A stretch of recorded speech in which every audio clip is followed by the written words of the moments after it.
Astringents are used by people who desire to improve their complexion. When an astringent is applied to the skin, dirt and oil are released, pores are tightened, and the overall appearance of the skin is enhanced. The astringent constricts and draws together soft tissues, making sagging skin appear more youthful and diminishing large pores. As a side effect, a person's overall complexion is evened out and damaged tissues begin healing. Due to all these benefits, many individuals use an astringent on a daily basis whenever they're taking off makeup or washing their face.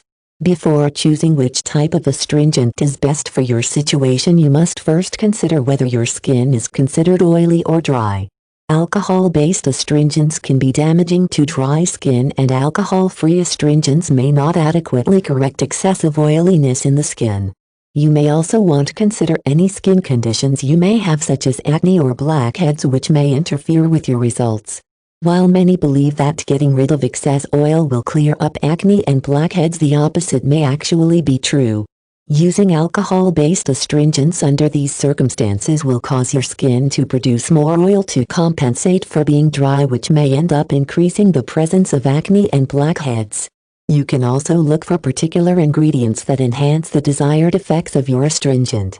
For example, rose extract is considered soothing and helps create a youthful complexion, while witch hazel has antimicrobial properties that can reduce inflammation and breakouts. Also, salicylic acid is a common ingredient found in astringents used to reduce blemishes and uneven skin tones. For those with dry skin, glycerin is a good ingredient to look for, as it is a natural moisturizing agent that will maintain your skin's moisture without clogging your pores.